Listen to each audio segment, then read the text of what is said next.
Hi guys, this is Corey Howard from BlastMagazine.com and the 8-Bit Proof Podcast, and I'm here with Steve at PAX East from Volition, and we just got a chance to check out Saints Row 4. Steve, how's your PAX going so far? It's been great. It's tiring, but good. Yes, definitely, and it's only the second day right now, so. That's right. We've been going non-stop since yesterday, so.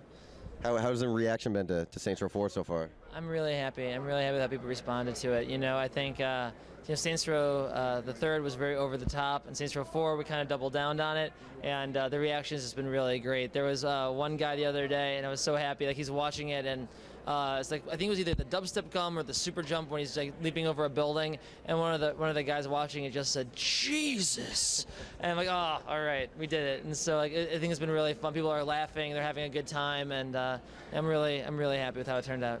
Yeah, that was one thing I definitely wanted to ask. Is Saints Row 3 was just, I mean, you guys went all out, completely over the top. How do you guys plan to top that in Saints Row 4? Well, you know, it's a tough question, and we thought about it for a while, but, you know, at the end of the day, there was kind of this logical progression of what we're going to go and do. It's like, first game, you're a gang member. Second game, you're a gang leader. Third game, you're a pop culture icon. Fourth game, president. And so, like, when you look at that trajectory, it's like, what else are you going to go and do? You have to be the president of the United States. And that's like our most normal part of the game. And then, you know, you start having, you know, okay, well, what happens with presidents? And then you start talking about what are the gameplays that we want to go and add? We know we want to use superpowers. That's really fun. You know, okay, how can we go and justify superpowers? Okay, well, we have aliens. All right, aliens can go, they abduct the president. Okay, how do we get superpowers into the mix? Okay, they put them in this virtual prison. And so you start like connecting all these dots.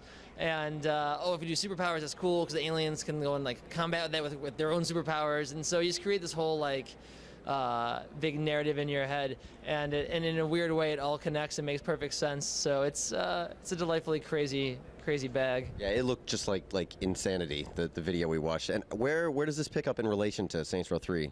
It takes place a couple of years after Saints Row 3. Okay. And does the whole thing take place in the same city, or is there a different environment at all, or? The story of Saints Row 4 takes you across a wide variety of environments. Now, a lot of the open world all pretty much takes place in this virtual simulation of Steelport where the player's been imprisoned within, and so that's where you're doing superpowers and you're finding collectibles and trying to like destabilize like the Zin's empire. But in the course of the story missions, in the same way that Saints Row 3 took you to like skydiving, go to a virtual level, or go to in Mars, the story of Saints Row 4 takes you to all sorts of different locations. You're trying to go and rescue your friends. They're all in their own little prisons, which are like kind of like part of their subconscious that you're trying to go and like free, so you can go and see what the inner workings of Pierce's mind is like, and see if some weird nightmarish levels you go there, plus things in the real world, things in the simulation, things in different locations. So yeah, we take you on a ride. Are there any other sex dungeons? I know a sex dungeon was a large level in 3. Sex dungeons, I don't believe so. I'm not quite sure. What about the Penetrator? Is the Penetrator going to be back? We are not talking about our Penetrator plans at this time. Okay, when the THQ auction, how much did that affect you guys as far as the development process goes? We just kept on working through it. You know, as the auction was happening, we tried to keep our head down. Of course, everyone wants to know what's going on, but we really were lucky when we ended up with Deep Silver. You know, they're big fans of the product. They're fans of us, and so when they came on board as our new publisher, they were said, "Oh, it's." Whatever you want to do, we trust you. And so they were been 100% supportive of what we want, and they never told us what to do creatively. They never said change this. They said, no, we believe in what you're doing, and you just go and do what you do, and we support you 100%. So that's perfect. I think it's a very wise decision. I mean, Saints Row 3 is quite a following right now. Now, who is going to be returning from the previous games? How many recurring characters are we going to see? I can't give you a whole lot of specifics on this one, but a lot of faces from the previous Saints Row games with Saints Row 3 and previous titles are going to come back. There's a lot of fan service that happens in the game. So for people who are like fans of the first two games, they want to see some of those old characters come back. We definitely go and give you a little bit of that moving forward. So we certainly we take people from all three games. Plus we have some new faces as well. I'm really happy with our cast. It's really good. Nice. And the guns, we got to see the dubstep gun, which looks fantastic. And what else can we see aside from the dubstep gun? Well, today we're showing the inflate array, which is a beam. You shoot someone, they start expanding, and then their eyes bulge out and they explode. And that's just kind of a taste of some of the new alien weapons that we have in store that are pretty fun. The other thing that's really kind of neat is weapon customization, changing the way that your weapons look. So the rocket launcher could look like the guitar case. We saw the Super Scope too. I like the Super Nintendo reference. It's pretty awesome. But just by doing that, it suddenly changes the context of a normal conventional weapon, right? So like as you're making your character dress up in a certain way, being able to go and like change what your weapon, a normal pistol looks like, and radically change the feel of the game, even though mechanically it's the same, but the look adds a whole nother level of fun and whimsy to it. So I'm really excited once people start seeing some of those other weapon costume options. It's pretty fun. One of my favorite parts about Saints Row 3 was the radio stations and the soundtrack. Are there going to be any reoccurring stations? Is the Adult Swim channel returning? Is John returning?